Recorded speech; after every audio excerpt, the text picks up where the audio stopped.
Hi guys, and welcome to another video of ours. As you might know, I went to London for 6 days, from the 23rd to the 27th of August, and it was one of the best trips I've ever been to. I should mention that this video will be slightly different than I imagined at first. Oh, and I will also try to not make this video too long, because we have really seen a lot, and I could easily talk for hours and hours. First, we went to Bourneville, close to Birmingham, to the Cadbury chocolate factory. We went through the factory, and of course, we weren't allowed to take pictures. Though, I have to say, the factory doesn't look like a factory. It kinda feels friendly, if that makes sense. Next, we went to Stratford. That little town is known for a great poet who lived there. This man is William Shakespeare. This is the house where he was born. Our bus driver took us to Broadway, which has nothing to do with the American Broadway. This is just a small but very beautiful village, as you can see from the pictures. We also went to Oxford, where we have seen lots of buildings, but I can't remember what they are for. All I know is they look fabulous. This was our last visit on day 1. We were sleeping in the Uris Inn near Heathrow Airport. The next day, we went to the underground station and we went to the Tower of London, where we witnessed the ancient ceremony of opening the tower. Take a look. A year and a half. But it is the opening of the Tower of London. What you've got behind me are 4 soldiers of the Tower garrison. They are known as the escort to the quays. You'll notice they are commanded by a sergeant. He's the one with the red sash across his chest. In a moment, the chief young warder will come out of the byward tower just down here to your left. He will collect the armed escort and with the assistance of another young warder, they will then go and open up the gates of the Tower of London. Once those gates are open, that is then us open for business.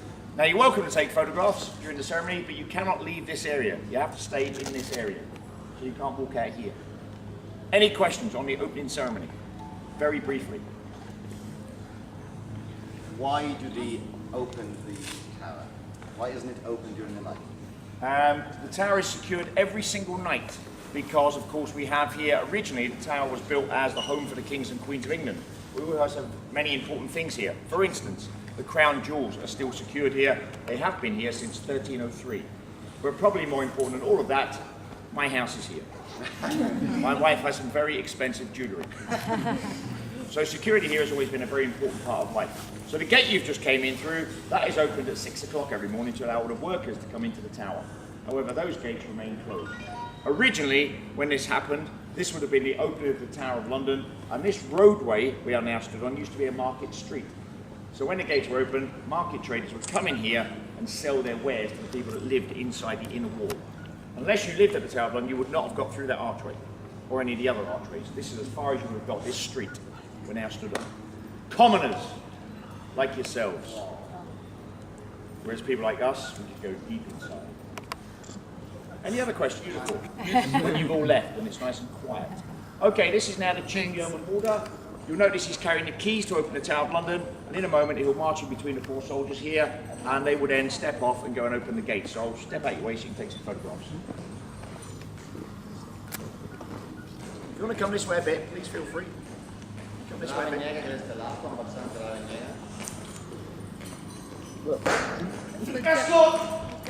Escort, please. Chop. Slow. Up.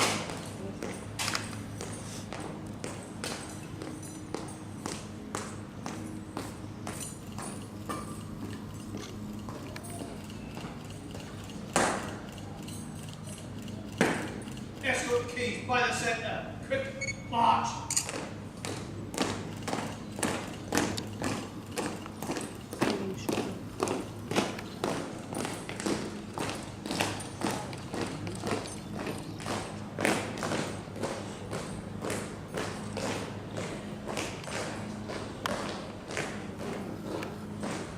Now, as the soldiers get down towards the gate, you'll see another yeoman warder join on the back of the group.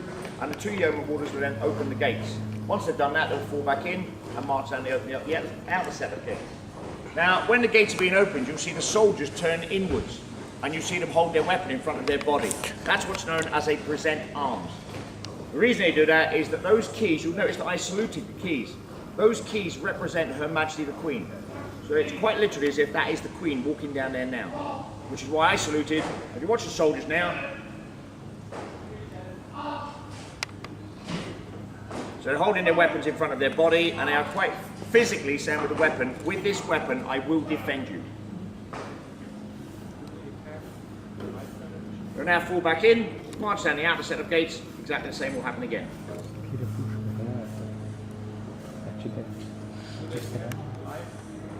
Sorry? Yes. Nobody is inside the tower at the moment apart from you. So you will be the first people into the crown jewels.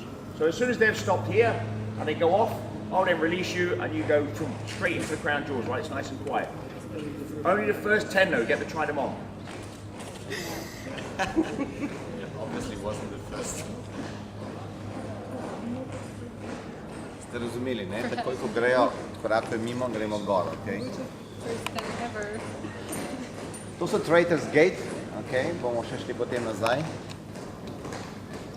Ja, tako blizu jih nikoli ne dobite, tako da tudi na menjavi straže pri Buckinghamski pa sami v tisočletni utrdbi z vodnikom.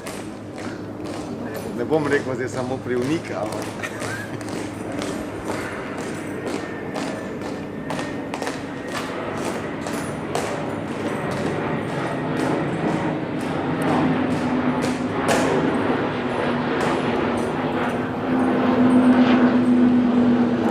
Right, what is happening now is the chief yeoman will now go away, secure the keys, and the soldiers are going to go down and mount the guard. So they will now position 2 sentries, one at the Queen's house, one at the Crown Jewel. Does anybody have any further questions now you've seen the ceremony, the opening ceremony? Any other question about anything to do with the town? After that, we went to see the crown jewels, which were absolutely amazing, but we weren't allowed to take any pictures. The tower once served as the home of the kings and queens. After that, it was a prison and a zoo. We then went to the Waterloo station and took a train to Hampton Court, which is something like the English Versailles. The place is huge and very beautiful, but the thing I like the most about this place is its gardens. On the next day, we went to the Houses of Parliaments, where we again weren't able to take any pictures. But I was able to get good shots of the Big Ben. We then went to 10 Downing Street, which is the home of the English Prime Minister and all of his predecessors. We also went to the Buckingham Palace, where picture taking was forbidden, but I was able to take some good shots of the back of the Buckingham Palace and its park. We took a double-decker tour around London, and I took pictures of the London Eye and the Tower Bridge. We then met various celebrities. I'm sure you can recognize them all. We, of course, were in Madame Tussauds Wax Museum. We also took a boat ride over the River Thames, and we went to the London Dungeons, which is a special kind of experience. We then went to the London Eye, where we could see all around the city of London. We could also see the Wembley Stadium and the Eiffel Tower in Paris. The next day, we went to the Wembley Stadium, which is the second largest football stadium in Europe. We have also seen the FA Cup. So, this was my trip to London. I hope you weren't too bored, and I would also like to thank the Twin Tourist Agency from Slovenia. They truly created a special experience on the trip. If you liked our video, please comment, like, subscribe. Please check out the description for various links. See you in the next video.